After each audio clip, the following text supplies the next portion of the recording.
മുംബൈ ഭീകരാക്രമണ കേസിലെ പ്രതി തഹാവൂർ ഹുസൈൻ റാണയ്ക്കെതിരായ നിയമ നടപടികൾ വേഗത്തിലാക്കാൻ നീക്കവുമായി കേന്ദ്ര സർക്കാർ.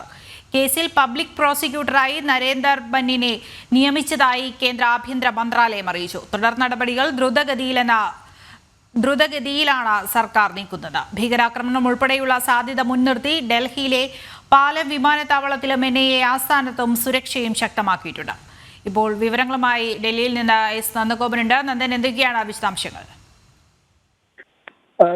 മുംബൈ ഭീകരാക്രമണ കേസിലെ പ്രതിയും പാകിസ്ഥാൻ വംശജനും അതേപോലെ തന്നെ കനേഡിയൻ വ്യവസായിയുമായ തഹാവൂർ റാണയെ വൈകുന്നേരം 6 മണിയോടുകൂടി ഡൽഹിയിലെ വിമാനത്താവളത്തിൽ, പാലം വിമാനത്താവളത്തിൽ, എയർഫോഴ്സിന്റെ കീഴിലുള്ള വിമാനത്താവളമാണ് പാലം വിമാനത്താവളം. അവിടെ വൈകുന്നേരം 6 മണിയോടുകൂടി എത്തിക്കുമെന്നുള്ളതാണ് ഇപ്പോൾ ഏറ്റവും ഒടുവിലായി ലഭ്യമായിരിക്കുന്ന സൂചന.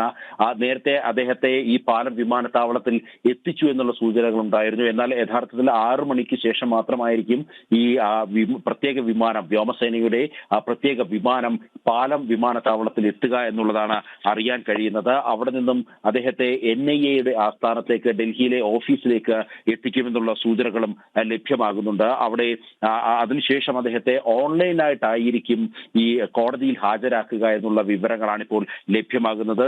പിന്നീട് അദ്ദേഹത്തെ തീഹാർ ജയിലിലേക്ക് മാറ്റുവാനുള്ള സംവിധാനവുമാണ് ഇപ്പോൾ ഭാരതം ഒരുക്കിയിരിക്കുന്നത്. ഈ NIA ആസ്ഥാനത്ത് എത്തിച്ചാൽ തന്നെ ചോദ്യം ചെയ്യാൻ വേണ്ടി NIA-യുടെയും അതേപോലെ തന്നെ CBI-യുടെയും അടക്കം വിവിധ അന്വേഷണ ഏജൻസികളുടെ ഉദ്യോഗസ്ഥരെ ക്രോഡീകരിച്ചുകൊണ്ട് ഒരു പ്രത്യേക സംഘത്തെ തയ്യാറാക്കിയിട്ടുണ്ട്. അജിത് ഡോവലാണ് അവർക്ക് നേതൃത്വം നൽകുന്നത്. ഇതെല്ലാം തന്നെ നേരത്തെ കൃത്യമായി തന്നെ അതിന്റെ ആസൂത്രണവുമായി ഭാരതം മുന്നോട്ട് പോയിരുന്നു. കഴിഞ്ഞ ഫെബ്രുവരിയിൽ ഈ ഭാരതത്തിൽ നിന്നുമുള്ള പ്രത്യേക ഉദ്യോഗസ്ഥർ, അത് വിവിധ സേനകളിലെ ഉദ്യോഗസ്ഥർ, ഈ തഹാവൂർ റാണയെ ഭാരതത്തിലേക്ക് എത്തിക്കുവാൻ വേണ്ടി അവർ കഴിഞ്ഞ ഫെബ്രുവരിയിൽ അമേരിക്കയിൽ എത്തിയിരുന്നു. അതിനുശേഷം ഈ തിങ്കളാഴ്ച ഈ തഹാവൂർ റാണയുടെ ഹർജി സുപ്രീം കോടതി തള്ളിയതിനെ തുടർന്നാണ് ഭാരതത്തിലേക്ക് ഇയാളെ കൊണ്ടുവരുവാൻ വേണ്ടി, അല്ലെങ്കിൽ അത്തരമൊരു നയതന്ത്ര വിജയം, ഭാരതം വർഷങ്ങളായി നടത്തിയിരിക്കുന്ന നിയമ പോരാട്ടങ്ങൾക്ക് കൂടിയുള്ള ഒരു വിജയം സാധ്യമാകുന്നത്. ഭീകരബന്ധ കേസിൽ 2009 ഇയാൾ ഷിക്കാഗോയിൽ അറസ്റ്റിലാകുന്നത്. അന്ന് US-ലെ ലോസ് ആഞ്ചൽസിലെ ജയിലിലായിരുന്നു അയാളെ പാർപ്പിച്ചിരുന്നത് എന്നുള്ളതും ശ്രദ്ധേയമാണ്. അതിനുശേഷം ഭാരതം നിരന്തരം നിയമ പോരാട്ടങ്ങൾ നടത്തി, നയതന്ത്ര ചർച്ചകൾ നടത്തി. ഏറ്റവും ഒടുവിലായി ഭാരതത്തിന്റെ പ്രധാനമന്ത്രിയും അമേരിക്കൻ അധികൃതരുമായി നടത്തിയ ചർച്ചയ്ക്ക് ഒടുവിലാണ് ഇത് സാധ്യമായത്. ട്രംപുമായി പോലും ചർച്ച നടത്തിയാണ് ഇത് സാധ്യമാക്കിയത് എന്നുള്ളതാണ് ഏറെ നിർണായകം. അത്രത്തോളം ഭാരതത്തെ സംബന്ധിച്ചിടത്തോളം തഹാവൂർ റാണ അത്രത്തോളം നിർണായകമാണ്. മുംബൈ ഭീകരാക്രമണ കേസ് ഭാരതത്തിന് ഒരിക്കലും മറക്കാൻ കഴിയില്ല. സ്വാഭാവികമായും തഹാവൂർ റാണയെ ഭാരതത്തിന് ആവശ്യമാണ്. അതുകൊണ്ട് തന്നെ തഹാവൂർ റാണയ്ക്ക് വേണ്ടി നിരവധി നിയമ പോരാട്ടങ്ങൾ ഭാരതം നടത്തി. ഒപ്പം തന്നെ നിരവധി നയതന്ത്ര ചർച്ചകളും ഭാരതം നടത്തി എന്നുള്ളതാണ് ശ്രദ്ധേയം. ഈ മുംബൈ ഭീകരാക്രമണത്തിലെ മുഖ്യ സൂത്രധാരന്മാരിൽ ഒരാളായിട്ടുള്ള അമേരിക്കൻ പൗരൻ ഡേവിഡ് കോൾമാൻ ഹെഡ്ലിയും ഈ തഹാവൂർ റാണയും തമ്മിലുള്ള ബന്ധം അത് ഭാരതത്തിന് കൃത്യമായി തെളിയിക്കേണ്ടിയിരിക്കുന്നു. ഇതിനെല്ലാം അയാളെ കൃത്യമായി ചോദ്യം ചെയ്യേണ്ടിയിരിക്കുന്നു എന്നുള്ളതാണ്. പ്രത്യേകിച്ച് ഈ റാണയുടെ ബാല്യകാല സുഹൃത്തു കൂടിയാണ് ഈ ഹെഡ്ലി എന്നുള്ളത്. അയാൾ പാകിസ്ഥാനിയായ പിതാവിനും അതേപോലെ തന്നെ അമേരിക്കൻ മാതാവിനും US-ൽ ജനിച്ച ഈ ഹെഡ്ലിക്കും റാണയ്ക്കും ലഷ്കർ-ഇ തോയ്ബ ബന്ധം, അതേപോലെ തന്നെ ഹർക്കത്തുൽ ജിഹാദി ഇസ്ലാമി എന്ന സംഘടനയുമായി ബന്ധമുണ്ട്. ഈ രണ്ട് സംഘടനകളും ചേർന്ന് പദ്ധതി തയ്യാറാക്കിയാണ് മുംബൈയിൽ ഭീകരാക്രമണം നടത്തിയത് എന്നുള്ളതാണ് ഭാരതം വ്യക്തമാക്കുന്നത്. 2009 NIA ഹെഡ്ലിയെയും റാണയെയും മുംബൈ ഭീകരവാദ കേസിൽ പ്രതി ചേർത്തിട്ടുള്ളത് എന്നുള്ളതും ശ്രദ്ധേയമാണ്. മാത്രമല്ല, ഈ ഹെഡ്ലിക്ക് ഇന്ത്യയിലേക്ക് വരുവാനുള്ള വിസ ലഭിക്കുവാൻ റാണയാണ് സഹായം നൽകിയത്. മുംബൈയിൽ എമിഗ്രന്റ് ലോ സെന്റർ സ്ഥാപിച്ചതും റാണയാണ്. 2008 നവംബർ 26 നടന്ന മുംബൈ ഭീകരാക്രമണത്തിന് മുമ്പ് ഇതുമായി ബന്ധപ്പെട്ട് കാര്യങ്ങൾ നിരീക്ഷിക്കുവാനും അതേപോലെ തന്നെ വിവരശേഖരണം മറ്റും നടത്തുവാൻ വേണ്ടി ഹെഡ്ലി മുംബൈയിലെത്തിയപ്പോൾ അന്ന് പൂർണ്ണമായ സഹായം നൽകിയത് റാണയാണ് എന്നുള്ളത് NIA കണ്ടെത്തിയിട്ടുണ്ട്.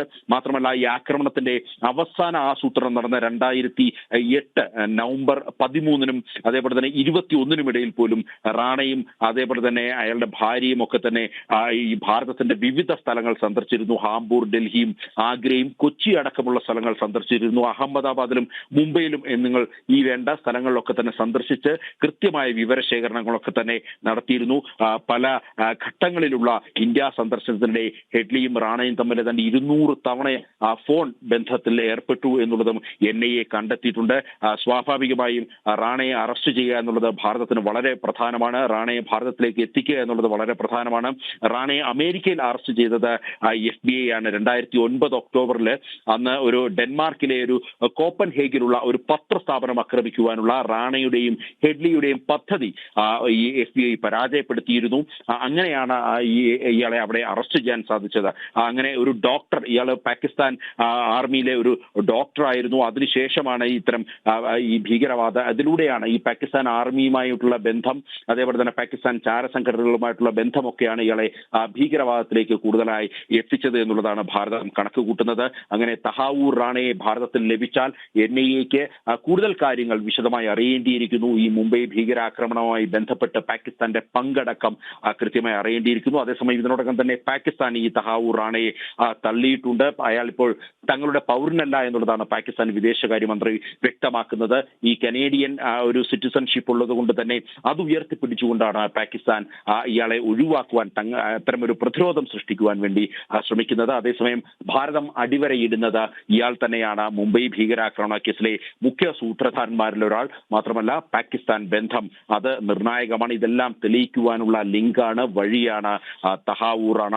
നേരത്തെ സൂചിപ്പിച്ച പോലെ തന്നെ വർഷങ്ങളായി നടത്തിയ നിയമ പോരാട്ടങ്ങൾക്കും നയതന്ത്ര ചർച്ചകൾക്കും ഒടുവിലാണ് ഭാരതത്തിന് ഈ വിജയം സാധ്യമായത് എന്നുള്ളതാണ്. അതുകൊണ്ട് തന്നെ ഡൽഹിയിൽ നിന്ന് വിവരങ്ങൾ നൽകിയത്. മുംബൈ ഭീകരാക്രമണ കേസിലെ പ്രതി തഹാവൂർ റാണി 6 മണിയോടുകൂടിയായി രാജ്യതലസ്ഥാനത്ത് എത്തിക്കും. രാജ്യതലസ്ഥാനത്തും അതുപോലെ തന്നെ NIA ആസ്ഥാനത്തുമൊക്കെ സുരക്ഷ കർശനമാക്കിയിട്ടുണ്ട്. കേസിൽ പബ്ലിക് പ്രോസിക്യൂട്ടറായി നരേന്ദ്ര മനിനെ നിയമിച്ചതായി കേന്ദ്ര ആഭ്യന്തര മന്ത്രാലയം അറിയിച്ചിട്ടുണ്ട്. തുടർ നടപടികൾ ദ്രുതഗതിയിലെന്നാണ് കേന്ദ്ര സർക്കാർ അറിയിച്ചിരിക്കുന്നത്.